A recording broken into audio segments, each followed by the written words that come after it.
Halo Sinekrip, balik lagi sama gue Rashid Hari.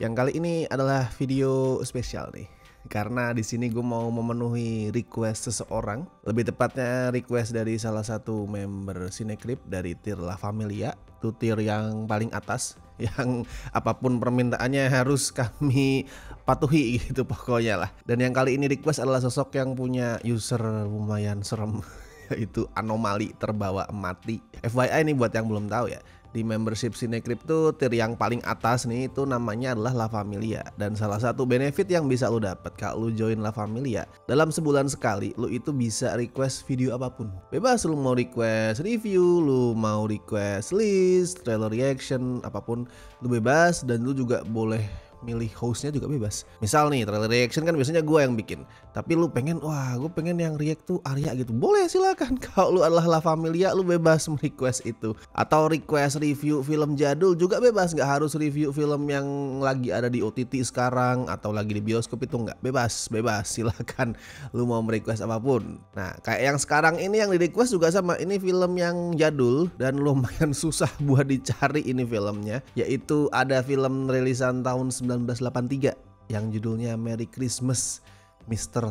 Lawrence. Pas nih ya timingnya, kebetulan video ini juga tayangnya kayaknya sih bakalan pas Natal juga, so cocok. Dan Merry Christmas, selamat Natal buat teman-teman yang merayakan. Semoga kalian bisa mendapatkan kebahagiaan, bisa ngumpul bareng keluarga, nonton film bareng, nonton series bareng, nonton Sinekrip bareng gitu boleh. Semoga intinya bahagia lah di hari Natal ini. Oke, balik ke filmnya, ini adalah joint production ya. Ini joint production antara UK sama Jepang.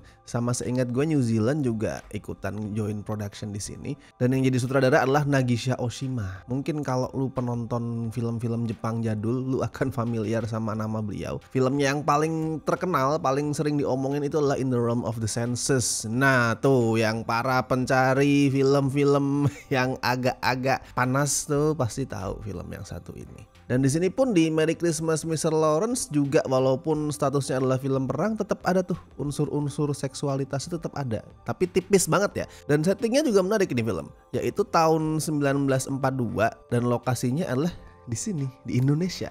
Ini film ngambil setting di Indonesia, walaupun syutingnya tuh sayangnya bukan di Indonesia ya, itu di New Zealand syutingnya, tapi settingnya tuh ngambil Indonesia, tepatnya di Banten. Banten emang tuh random banget ya kayaknya. Latarnya tuh di Banten tahun 1942 pada saat masa-masa penjajahan Jepang. Tapi itu tadi ya, syutingnya bukan di Indonesia dan nggak ada karakter Indonesia juga di sini. Sama sekali tidak ada orang lokal dalam tanda kutip ya. Karena fokus ceritanya tuh yang adaptasi novel berjudul The Seed and the Sower bikinan Lawrence van der Post itu adalah soal camp tahanan perang kepunyaan Jepang yang diisi sama tentara dari pihak sekutu. Jadi yang ditanggepin tuh tentara pihak sekutu. Mostly sih gue lihat tentara British, termasuk salah satunya adalah si Mr. Lawrence yang ada di judulnya itu. Bapak Lawrence ini adalah satu-satunya tahanan atau istilahnya tuh prisoners of war ya, POW, yang bisa bahasa Jepang. Makanya dia sering jadi penerjemah dan lumayan akrab juga sama beberapa tentara Jepang di situ, terutama sama yang namanya Sersan Hara yang diperanin oleh Takeshi Kitano. Tahu lah lu pasti Takeshi Kitano siapa, orang Indonesia pasti tahu Takeshi Kitano. Nonton Benteng Takeshi semua. Tapi walaupun si Lawrence sama Sersan Hara ini akrab, tapi dinamika antara yang menahan dan yang ditahan itu tetap ada ya. Misal satu malam tuh mereka baru ngobrol akrab banget gitu. Sersan Hara ngomong, saya kagum sama kamu. Si Lawrence juga senyum-senyum mendiskusikan hal-hal yang mungkin lumayan sensitif buat mereka. Tapi di malam berikutnya, misalkan ada suatu kesalahan yang dilakuin sama tahanan atau si Lawrence itu sendiri, langsung tuh digebukin dia sama si Hara. Kompleks emang dinamikanya. Di satu sisi mereka itu saling respect, tapi Hara misalkan dia itu punya kewajiban sebagai tentara Jepang dan percaya kalau Jepang ada di pihak yang benar. Dan sebaliknya si Lawrence itu tetap memihak sesama tahanan dong, dan ngerasa juga kalau pihak Jepang adalah pihak yang salah, yang benar adalah kami, sekutu British. Ya intinya di film ini lo bakal ngeliat lah gimana adanya benturan antara budaya dan sudut pandang yang beda banget. Kayak misalkan di mata tentara British, orang-orang Jepang itu kuno, budaya-budaya mistisnya itu udah kolot banget lah dianggapnya. Dan pengecut juga karena pada saat mereka ngelakuin kesalahan atau ketangkep sama pasukan musuh, mereka milih buat harakiri. Yang buat orang-orang British itu pengecut. Kenapa lu lari dari tanggung jawab? Kenapa lu malah milih mati gitu? Dan sebaliknya orang Jepang tuh ngelihat British ini, anjir ini manusia nggak punya budaya sama sekali, manusia liar gitu, nggak punya sopan santun dan lain sebagainya, nggak punya harga diri juga. Kayak si Hara misalkan, dia bilang ke Lawrence, kamu tuh kenapa nggak tahu malu sih? Kamu kan ketangkep. Kalau saya ketangkep oleh pasukan kalian, saya akan harakiri. Kenapa lu malah memilih hidup? Kenapa lu malah milih jadi penerjemah? Mau berhubungan akrab dengan tentara yang menangkap lu? Itu lu pecundang, lu pengecut. Dan sebaliknya si Lawrence bilang, ya kalian yang pengecut lah anjir. Kalau gue sih memilih untuk bertahan hidup, nantinya untuk bisa berperang lagi ngelawan kalian, buat ngalahin kalian. Kenapa malah lu milih buat harakiri gitu? Nah, itu dibenturin terus tuh dua persepsi yang beda banget. Muncul pertanyaan kan, siapa yang sebenarnya paling betul? Siapa yang salah? Jawabannya nggak ada sih. Karena poin utama dari Merry Christmas Mr. Lawrence ini kan bahwa benar dan salah itu tidak sesederhana yang kita kira. Nggak sesimpel itu. Termasuk di masa perang ya. Di masa perang tuh ada dua negara yang lagi perang. Ya atau dua pihak lah kan, kayak Jepang lawan sekutu gitu. Kan muncul pertanyaan, mana nih sebenarnya pihak yang membela kebenaran? Mana yang baik, mana yang jahat? Ya nggak segampang itu kalau menurut filmnya. Bener salah, menang kalah itu bisa terus berbolak-balik coy. Kadang lu bisa jadi orang yang menangkap, yang memenjarakan, tapi kemudian bisa langsung berbalik. Lu berubah jadi orang yang dipenjara, lu berubah jadi tawanan. Kadang lu bisa jadi yang menang, tapi bisa jadi besok lu jadi yang kalah. Ya intinya ini film anti-war lah, film yang menentang peperangan. Karena statementnya adalah daripada lu semua pada ngotot nih, nyari siapa yang benar, siapa yang salah, kita akan berdamai saja gitu. Berdamai, menghargai perbedaan pendapat, menghargai perbedaan sudut pandang, perbedaan budaya. Udah hidup damai aja gitu. Pokoknya sih itu. Dan gue suka penceritaan film ini, enak, rapi, nggak terlalu berlebihan dalam ngasih dramatisasi. Terus musiknya gila.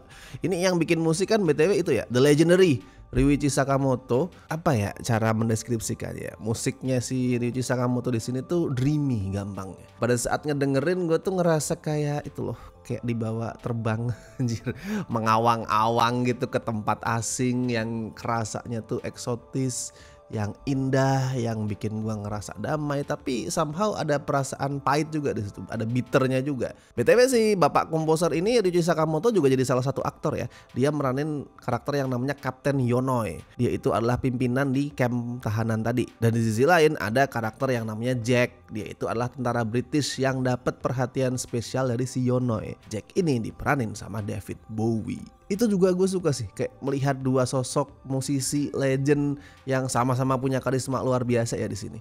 Itu saling berhadapan, David Bowie, Ryuichi Sakamoto masih sama-sama muda gitu, terus mereka berhadapan, saling bicara tanpa harus dengan verbal gitu, cuman dengan mata. Itu gue suka banget. Ya walaupun dari segi narasi sebenarnya konflik mereka berdua ini rada distracting sih. Di satu sisi gue suka nih selipan sensualitas yang ada di antara mereka, karena kan si Yono ini hatinya conflicted ya. Soalnya apa yang awalnya dia kira itu adalah kekaguman terhadap sosok prajurit sejati si Jack itu, pelan-pelan kok berubah jadi hasrat gitu. Itu dia conflicted hatinya, karena kan di zaman itu apalagi status dia adalah prajurit Jepang, terus dia menaruh hati ke sesama jenis dari pihak musuh pula. Itu orang itu kan kayak aib ya, dianggapnya tuh dia kayak kerasukan iblis gitu sama orang-orang. Itu masalah yang kompleks. Gue suka part itu. Tapi di sisi lain juga distracting. Karena gue mempertanyakan ini loh, kenapa si Jack ini, si David Bowie ini jadi satu-satunya karakter yang dapat eksplorasi. Dikasih flashback pula yang lumayan panjang buat ngejelasin kenapa nih sekarang dia tuh berani berdiri menghadapi penindasan. Nah itu emang bisa menjelaskan sisi yang lebih dalam dari karakternya ya. Cuman ya itu gue mempertanyakan kenapa cuman dia yang dieksplor. Kenapa nih kalau misalkan tujuan filmnya adalah ngasih perspektif yang balance, kenapa si Yonoi itu gak dieksplor? Atau kenapa si Mr. Lawrence juga gak digali itu, padahal nama dia yang ada di judul. Kenapa dia tetap aja begitu film kelar kita gak pernah bener-bener kenal dia secara mendalam, at least gak sedalam kita mengenal si Jack ya. Nah, itu cukup gue pertanyakan sebenarnya pilihan narasinya. Tapi overall it's good. This is a good movie. Film yang mungkin akan terlewat oleh banyak orang sekarang gitu, karena kalau misalkan lu nyari film perang kayaknya yang keluar bukan ini, atau film anti-war gitu yang keluar juga kayaknya bukan film ini. A bit underrated gue rasa. Karena dia juga bukan film yang bergelimang harta harta anjir. Sorry, bergelimang awards gitu kan. Dia nggak menang Best Picture Oscar or something gitu. So gue di awards yang prestisius, film ini cuman menang di BAFTA. Itu pun bukan kategori yang apa sih, yang besar dalam tanda kutip ya. Dia tuh menang di apalagi kalau bukan best music score karena musiknya keren banget. Jadi itu mungkin filmnya jadi agak-agak under the radar, underrated, banyak yang nggak tahu. Jadi silahkan lah coba lu tonton. Kalau skor bisa lah gue kasih 7,5 dari 10 ke film ini. Andaikan narasinya itu bisa lebih balance dalam mengeksplorasi semua karakternya, 8 berani lah. Cuman ini rada susah ya nyari filmnya. Silahkan lu cari sendirilah. Gue aja sampai harus itu loh, harus subscribe ulang di Criterion. Itu pun pakai VPN US. Setelah sekian lama itu gue tinggalin streaming satu itu. Jadi kalau misalkan lu pengen nonton juga silakanlah dicari. Diubek-ubek internet pasti ada nanti nemu. BTW thank you sekali lagi ya buat Anomali Terbawa Mati yang sudah request. Silakan teman-teman yang lain kalau pengen request juga join dulu di tier La Familia. Nanti lu bisa bebas request apa saja dari kami, kita mah nurut aja, itu intinya ya. Dan seperti biasa gue ngetin juga jangan lupa like video ini, subscribe Cinecrip, dan sekali lagi silakan buat yang pengen join membership bisa join sesuai dengan tier yang sudah tersedia. And thank you so much buat teman-teman yang sudah join sampai sekarang, terutama beliau-beliau ini ya dari tier Besti dan La Familia. Makasih banget. Tier sobat walaupun nggak ditampilkan di sini juga sama, terima kasih untuk kalian. Alright then, gue Rashid Hari, sampai ketemu di review-review berikutnya.